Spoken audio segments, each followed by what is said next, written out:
6 to 1 reporting in service. Starting mileage 19,438. 19438. Officers Perkins and DeVoe. Control 1 to 56, 10-4. 6:09 p.m. Starting night watch. This is Don Reed, a police recorder. You're riding in the back seat of a detective unit just reporting in service on the night watch.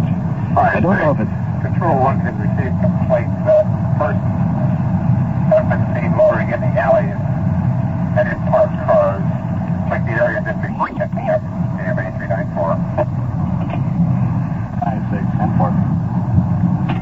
56-10-4. Making a note of that information. We'll be patrolling those alleys a little more frequently tonight. But as I started to say, the people you hear are not actors. This is it. This is real. This is what happens on the night watch.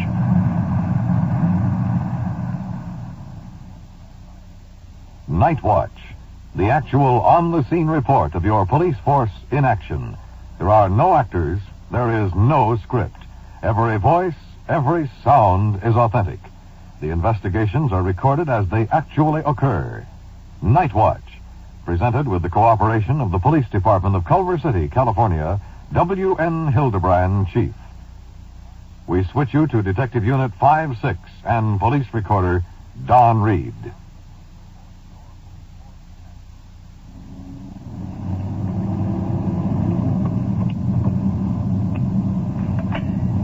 Five 6 to 1. Control 1 to 56. Go ahead. 5-6 requesting a time check. Control 1 to 56. 10:23 p.m. KMA 394. 56-10-4. Well, tonight's been pretty much of routine patrolling. We had a tip that a cigar store might be held up. We staked out on it for 2 hours, waited. Nothing happened. So for the past half hour, we've been cruising up and down alleys in this district looking for suspicious persons that might be sleeping in cars. Right at the moment, we're moving down a very dark alley. Our lights are out. Slow speed. I'd say it's rather bumpy. And off to the left, right here, is another parked car sandwiched in between two buildings. Well, we've checked out about 10 cars so far. So, here's number 11.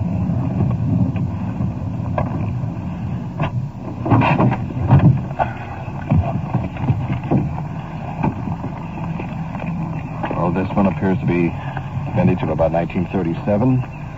Possibly abandoned. Flat tires. Throwing a light in the car. Wow, Kino. Hey.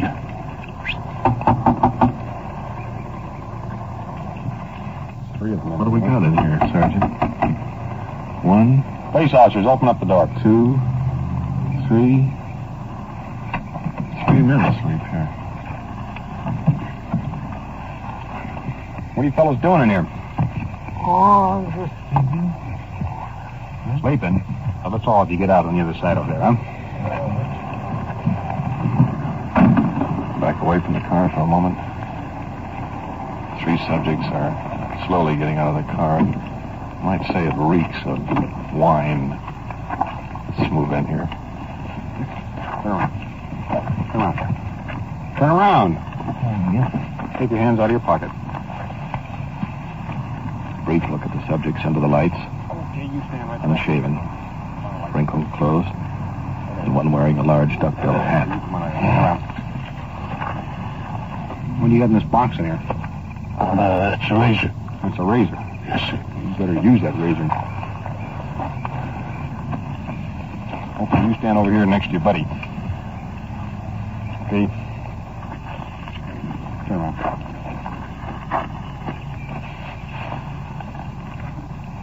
What do you got in your box? Razor? Razor. Well, you use yours anyway. I use it. You know,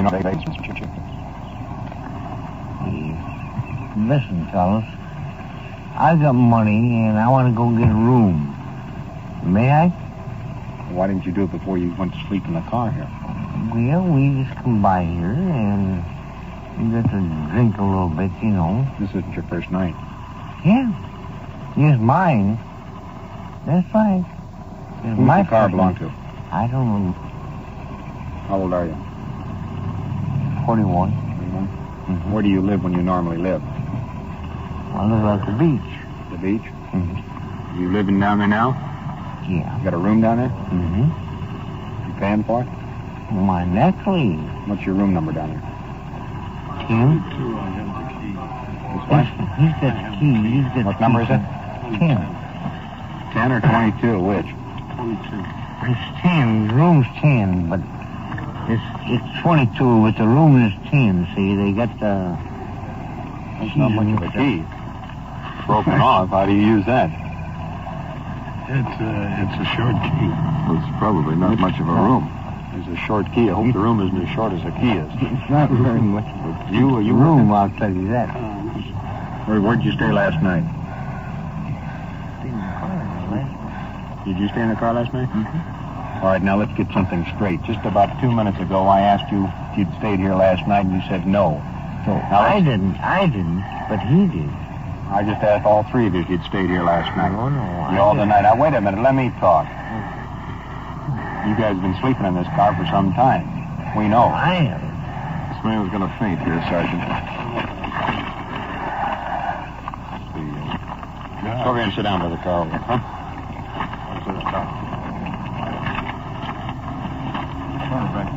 I'll put him on the front seat. You sit down. Assisting the subject over to the car, he broke out in a cold, icy sweat pouring from his face. You okay? You got anything wrong with you? You sick or anything? No, sir, I'm sort of sick. Just sweating. Too much wine? Just too much. You scared? Too much to drink. No, sir. What are you sweating for? Just drank too much. You're not sick. No, sick. Nothing wrong with you. Well, So we were on the side of the car. The car they were sleeping in here, pulled up in the back of a lot. I've been among some weeds. Let's see if we can determine anything unusual about it. Bread in the glove compartment. Food on the floor. Coffee pot in the back. Over the back seat. A couple of blankets. Well, this is not my idea of living.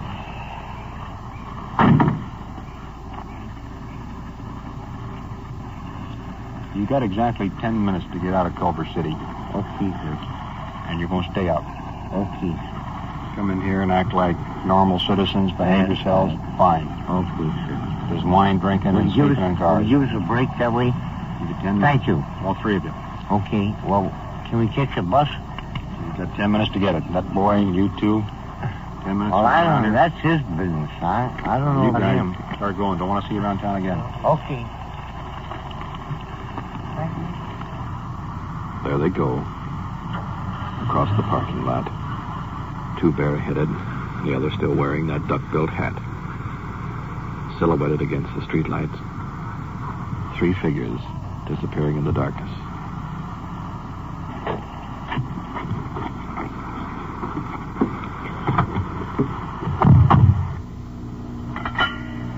Fine, 6 to 1. We've checked all the alleys in District 4.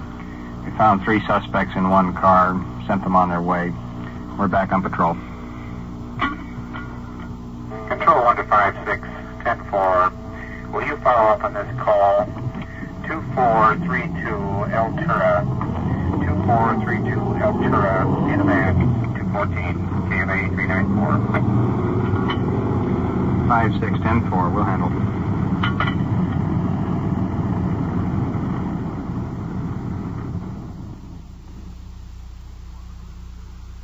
You are listening to Night Watch and following the activities of a detective unit on its tour of duty. The people and sounds you are hearing are real, and the investigations are recorded in the field as they actually occur. We'll bring you the final results of tonight's action at the conclusion of Night Watch. We return you now to Car 56, answering a radio call, and police recorder Don Reed.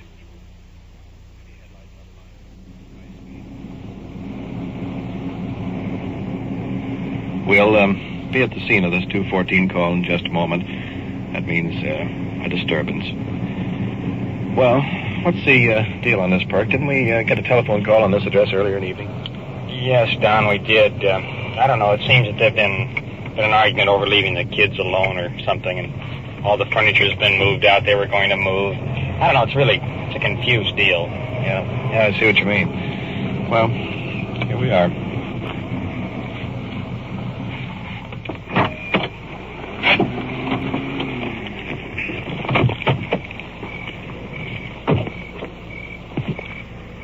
Up the walk. Man standing under a porch light. Small bungalow. I called in early, the kids were all alone. I come home.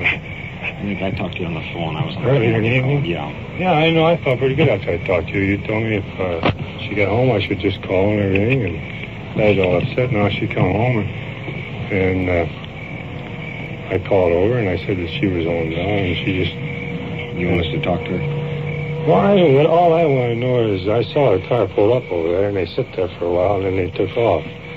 Well, I'd like to have an explanation as to where she was. That's all I care, but...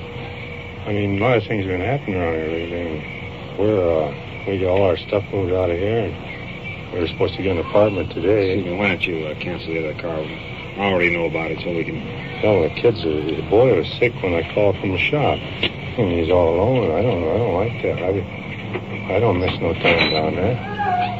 What are you doing popping off out there? I'm not popping off. All right, get here and shut your mouth. Oh, wait just a minute, lady. Just a minute. These are off. We're the police department. I know you're a police department. Come in here and see how these kids have to lay. I've been out here all evening looking for a damn motel for these kids. Just a minute. Oh, come on in and see for yourself. Oh, wait a minute. Let's see how the kids have to sleep I'll be on in the a floor. second. As soon as I talk to this gentleman, I'll talk to you. Yeah, talk to him. I've been out all evening looking for these kids to sleep in a motel. And he was to work, and Look, let's talk, and then we'll come in and talk to you, okay? Why don't you talk to both of us together? I'd rather talk to one at a time. No, I'd rather you talk to both of us. I'm making an investigation. I'll do it my way, not your way.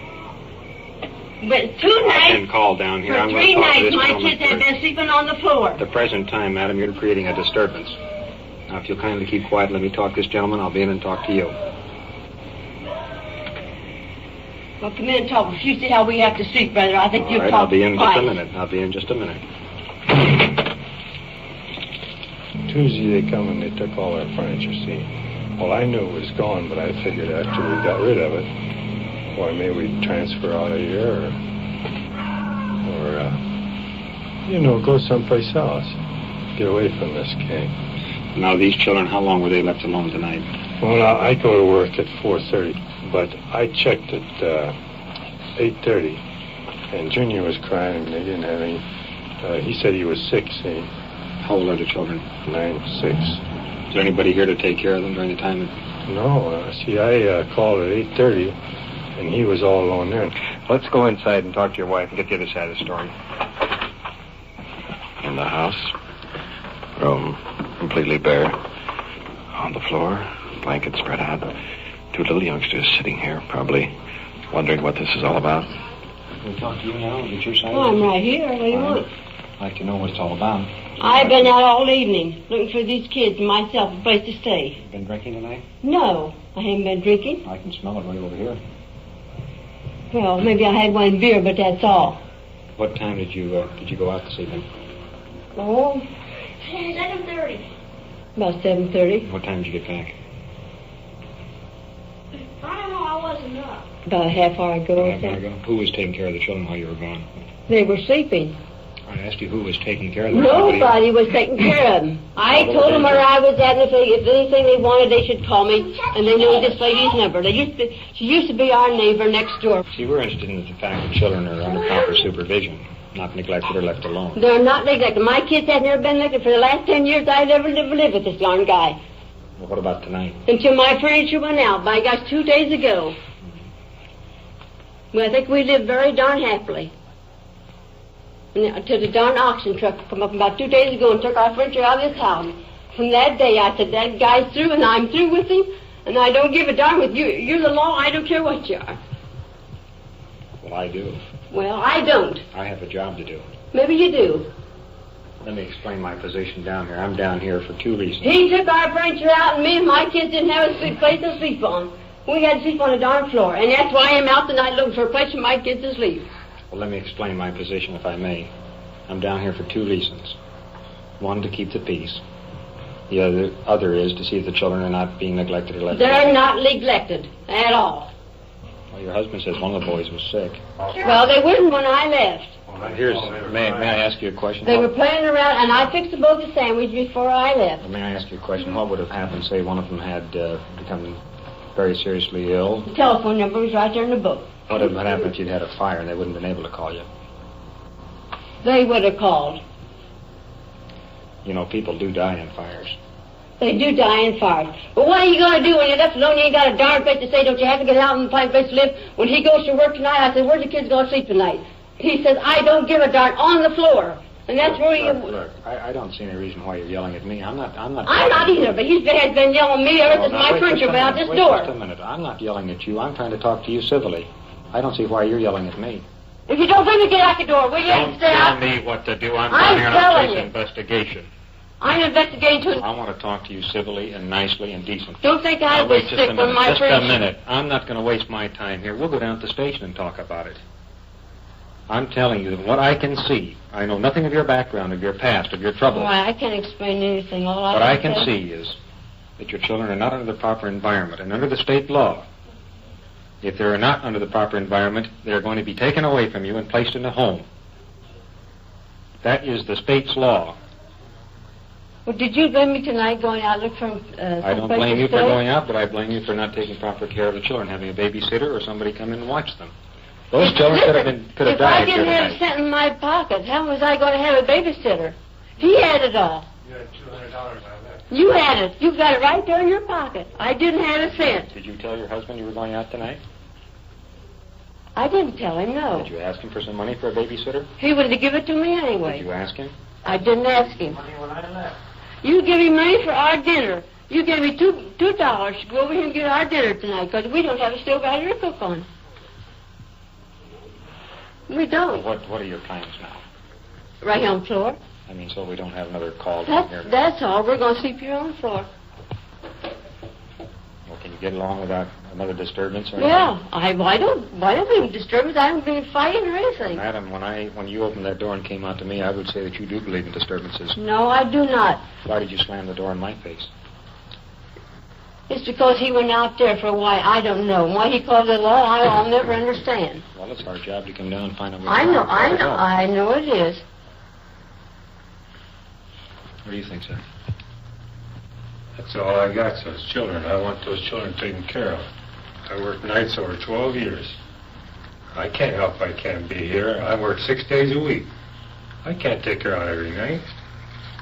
Well, let me put it this way. They'll be taken care of you. I don't think he has to worry about a thing. Let me put it this way. And I'm going to make a periodic check. At any time that I find the children I feel are being left alone and not cared for properly, I'm going to take the children and place them in juvenile hall, and then I'm going to file charges against whoever I feel is responsible for it, either you or your husband or both of you, and let the court determine it. It's your privilege. Well, it's not a privilege. It's something I don't want to do, because it doesn't actually do the children any good to have them go into juvenile court or to sit here and listen to their mother and father argue and yell and scream. No, I don't believe that either. We could have had a place today, see? I had all morning. I got up early to go look for a place. But she doesn't want a place for the children and for me. I'm telling you, when he She said... just wants a room for herself. No, that's it. My furniture went out to the store. He put it on auction. Who called me? I said that was it. Look, we're starting another argument again. Yeah. I mean, it's done with that part of it. That's between us, not you That's guys. right. That part is over with. Right now, we've got 2 small children. I mean, let's think of them. If you've got a problem, it's better one of you to walk out of the house until you calm down. And if we can help you, why, come on down to the office, and I'll be happy to talk to you any time at all. But if you'll just remember the children, I think you can probably get it worked out, one way or another. Okay, fine. Is that okay with you, ma'am? It's having me. Okay? That's all. All right. Feel free to call us if you need us. Thank you very much. Moving out the door. Back to our car.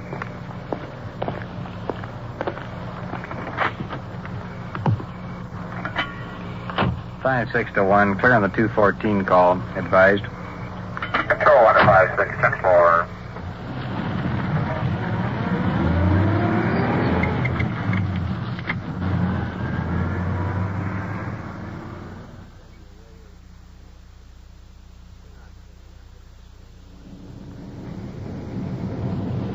We've been back on patrol for a couple of hours, and it's getting pretty close to quitting time. And we're swinging back in the alleys again in District 4 just to make sure that we checked out all the cars. In fact, right at this moment, we're turning off the alley and throwing the lights on the car that we removed 3 subjects from who were sleeping in the car earlier. The sergeant's stopping the car.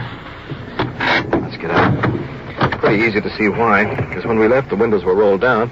Right now, I can see that our headlights are reflecting in the glass, indicating that someone has been here and, of course, rolled them up. Let's get out now and check this thing out.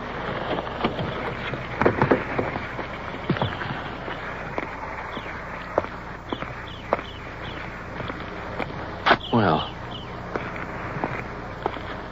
what do you know? Our old friend with the duckbill hat. He's back again.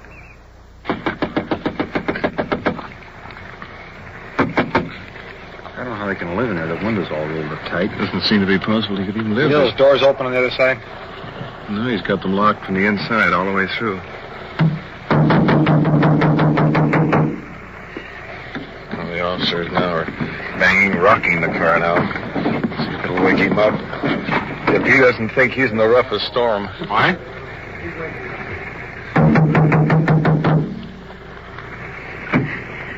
Can you open up the door?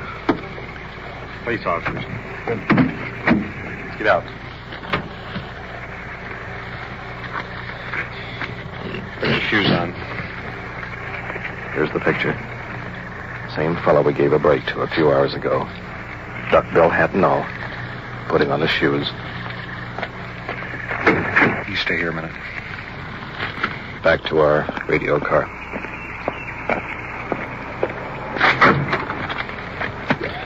Five, 6-1. Will you have a radio unit meet us in the alley between Benning and Stephen Way in the 1300 block? Transportation to the station for one suspect. Control 1 to 56-10-4. 5-1, speed 5-6, in the alley between Benning and Stephen Way in the 1300 block.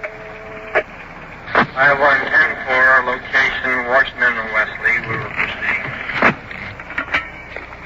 5-6-1, request record and warrant check on one suspect. Well, the uniform car will be along in just a moment. The sergeant is requesting a check by the downtown office to see if the suspect has any former arrest. See, of course, if there's any warrants outstanding against him.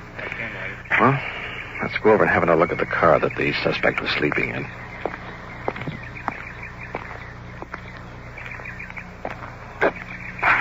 Wine bottles.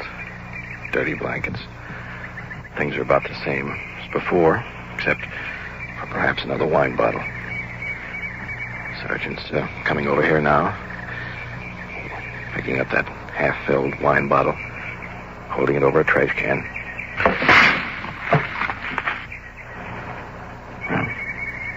One bottle bit the dust. Thought we told you not to come back. Mm-hmm. What'd you come back for? Well, I just come down here, walking down here, and come back and... Apparently you don't appreciate a break, is that right? Yes, I do, sir. Told you not to stay in this car and sleep in this car. Okay. Well, when I talked to you earlier, I told you point blank to go on about your way, get a room, someplace to stay, not to sleep in this car. All right, sir. You don't give us much choice. I'm sorry. Rolling in now. The district uniform car. Officer Bill Hebrard and his partner. Yeah, one of them's back. Want to take him on it? Yeah. You search him? Yeah, you better check him over a little bit. Oh, give me a break, fellas. You had a break. You were warned earlier. Told you to leave. You remember? No, I know. You don't remember my telling you not to come back to this car? I don't remember you talking to me when... What? Huh? Bill, after you get through booking him, Better check and give him some coffee and some sandwiches. I don't think he's had much to eat. Suspect is being placed in the back seat of car 5-1. Uniformed officer in the back with him. Moving on back to headquarters. Now, let's move back to our radio car.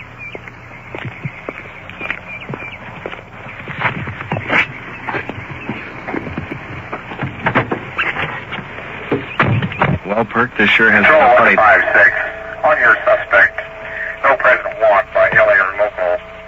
However, suspect has a long misdemeanor record, including 17 drunk arrests, 2 vagrancies, and 2 502s since 1935. 5-6-10-4. The suspect's on his way into the station in 5-1. We're clearing into the station for end of watch. 5-6-10-4.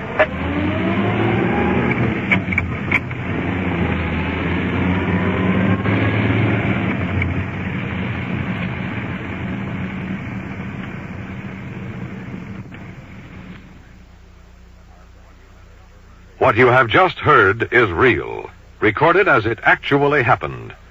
And now back to police headquarters and Chief W.N. Hildebrand.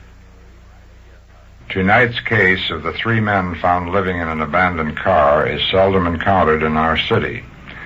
However, the one suspect taken into custody was booked for vagrancy and City Ordinance 447, plain intoxication. Due to the long list of arrests of this man, the court directed that he be sent to the Honor Farm and be treated for alcoholism.